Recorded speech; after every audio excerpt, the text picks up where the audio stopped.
ವಿಧಾನಸಭಾ ಚುನಾವಣೆ ಹೊತ್ತಿಗೆ ದೊಡ್ಡ ಮಟ್ಟದಲ್ಲಿ ಸದ್ದು ಮಾಡಿದ್ದು ಈ ಕಮಿಷನ್ ವಾರ್ 40% ಕಮಿಷನ್ ಅನ್ನು ಅಭಿಯಾನವನ್ನೇ ಮಾಡಿ ರಾಜ್ಯ BJP ಘಟಕವನ್ನ ಕಟ್ಟಾಕುವಲ್ಲಿ Congress ಯಶಸ್ವಿಯಾಗಿತ್ತು.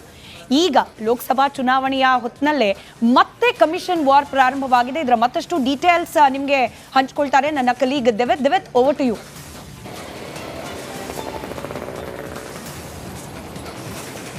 Thank you Smita.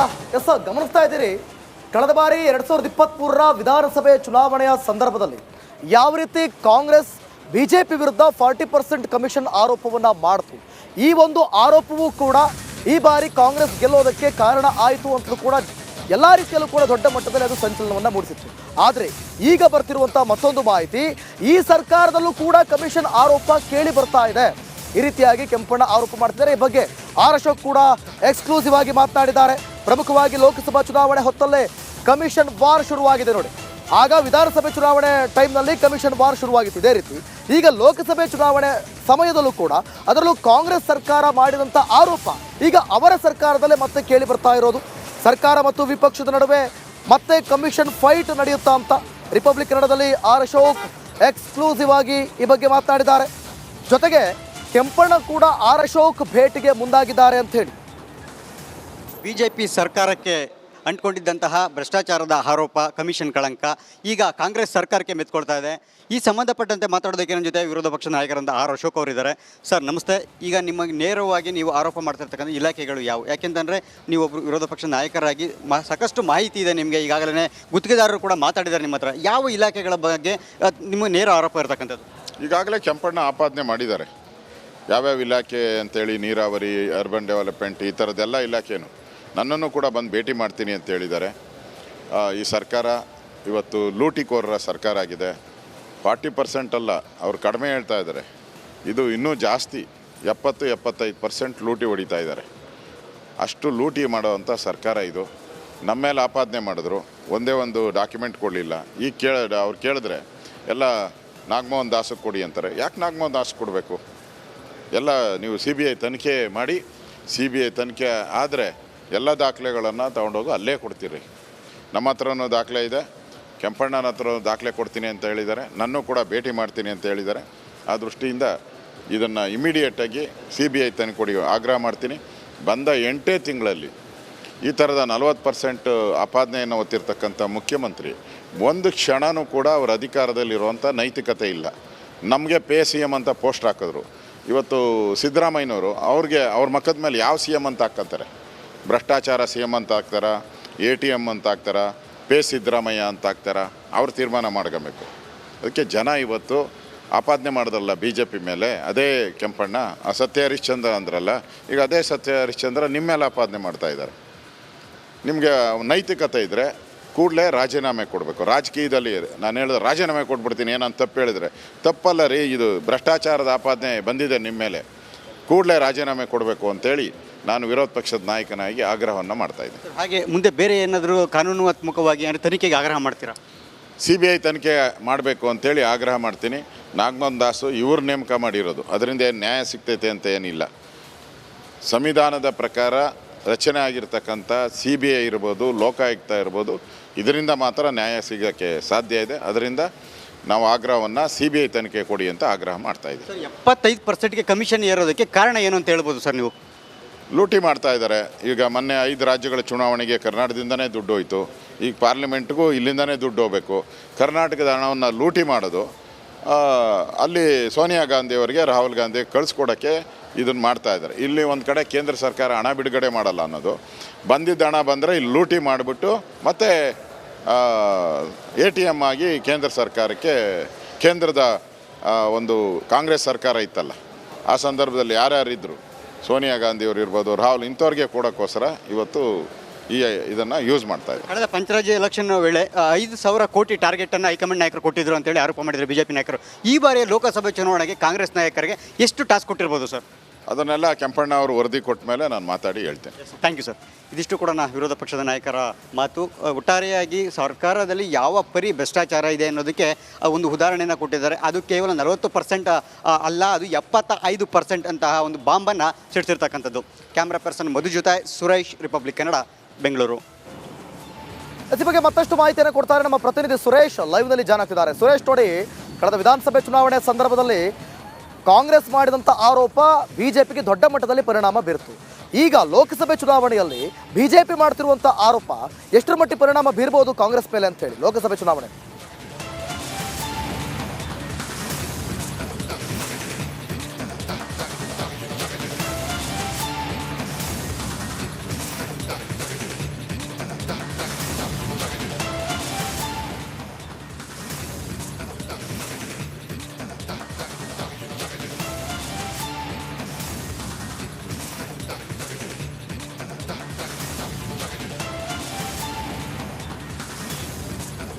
ಅವರ ಮಾತನ್ನ ಗಮನಿಸ್ತಾ ಇದ್ರಿ.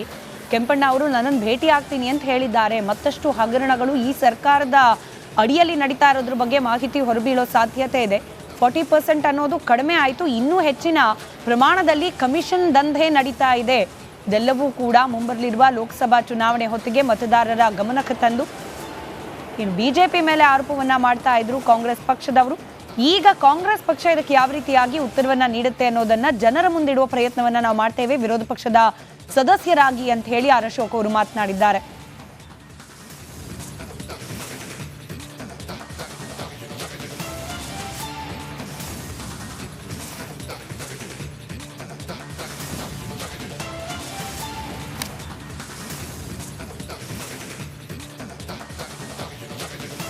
ಅಮಿತ್ ಶಾ ಅವರ ಎಂಟ್ರಿಯಿಂದ ಹಿಡಿದು ಕಮಿಷನ್ ವಾರ್ವರೆಗೂ ಸಾಕಷ್ಟು ಮಾಹಿತಿಯನ್ನ ನಮ್ಮ ಇಬ್ಬರು ಪ್ರತಿನಿಧಿಗಳು ದಿವತ್ ಹಾಗೆ ನಾಗೇಂದ್ರ ಬಾಬು ನಿಮ್ಮ ಜೊತೆಯಲ್ಲಿ ಹಂಚಿಕೊಂಡ್ರು. ಧನ್ಯವಾದ ಇಬ್ಬರಿಗೂ ಕೂಡ.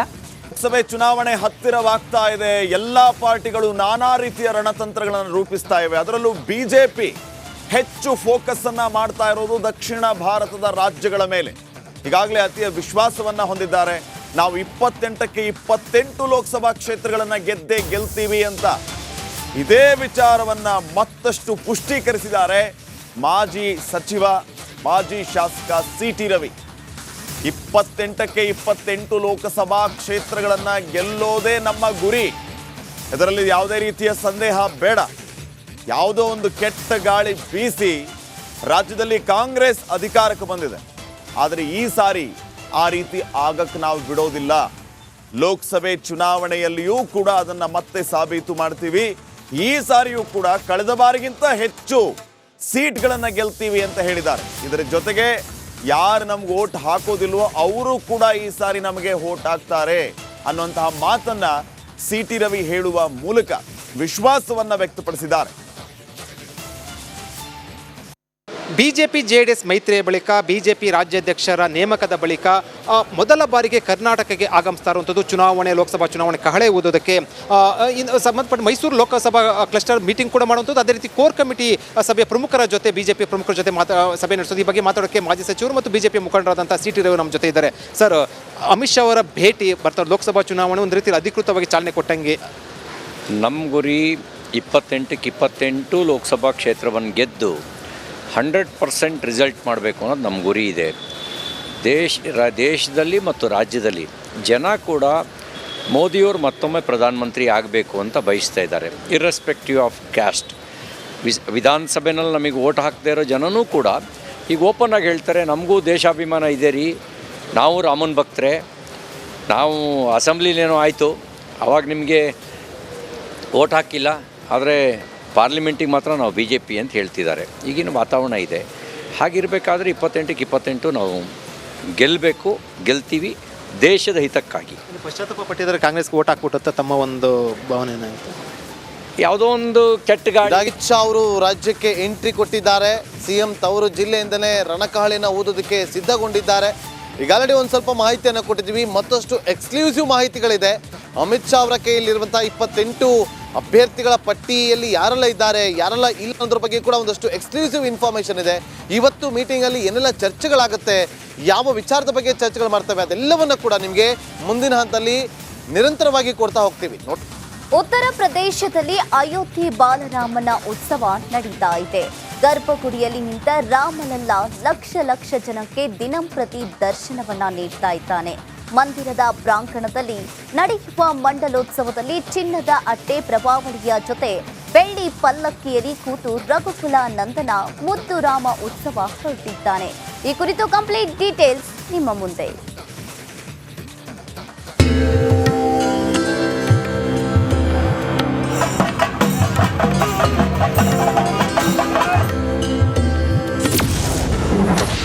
ಅಯೋಧ್ಯೆ ರಾಮ ಮಂದಿರದಲ್ಲಿ ಮಂಡಲೋತ್ಸವ. ಬೆಳ್ಳಿ ಪಲ್ಲಕ್ಕಿಯಲ್ಲಿ ಸವಾರಿ ಹೊರಟ ರಾಮಲಲ್ಲ. ಅಯೋಧ್ಯ ಕಂದನಿಗೆ ಚಿನ್ನದ ಪ್ರಭಾವಳಿ. ಅಯೋಧ್ಯ ರಾಮನಿಗೆ ಮಂಡಲೋತ್ಸವ ನಡೆಯುತ್ತಿದೆ. ಪೇಜಾವರ ಮಠಾಧೀಶ ವಿಶ್ವಪ್ರಸನ್ನ ತೀರ್ಥ ಸ್ವಾಮೀಜಿ ರಾಮಲಲ್ಲನ 48 ದಿನದ ಆರಾಧನೆಯಲ್ಲಿ ತೊಡಗಿದ್ದಾರೆ. ಹೋಮ, ಹವನ, ಅಭಿಷೇಕ, ಪೂಜೆ ನಡೆಯುತ್ತಿದೆ.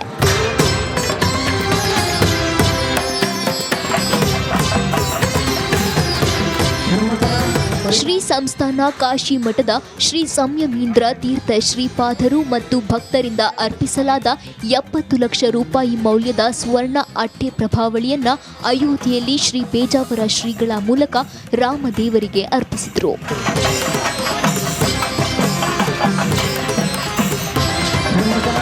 ಕಾಶಿ ಮಠ ಪ್ರತಿದಿನ ನಡೆಯುವ ಉತ್ಸವಕ್ಕೆ ಬೆಳ್ಳಿಯ ಪಲ್ಲಕ್ಕಿಯನ್ನ ನೀಡಿದೆ. ಉಡುಪಿಯ ಸುವರ್ಣ ಜ್ಯುವೆಲರ್ಸ್ನಲ್ಲಿ ಬೆಳ್ಳಿ ಪಲ್ಲಕ್ಕಿ ಮತ್ತು ಚಿನ್ನದ ಅಟ್ಟೆ ಪ್ರಭಾವಳಿಯನ್ನ ನಿರ್ಮಾಣ ಮಾಡಲಾಗಿದೆ. ಇದೀಗ ಪ್ರತಿದಿನ ಉತ್ಸವದಲ್ಲಿ ಬೆಳ್ಳಿ ಪಲ್ಲಕ್ಕಿಯಲ್ಲಿ ಶ್ರೀರಾಮನ ಉತ್ಸವ ಮೂರ್ತಿಯನ್ನಿಟ್ಟು ಮೆರವಣಿಗೆ ಮಾಡಲಾಗುತ್ತಿದೆ.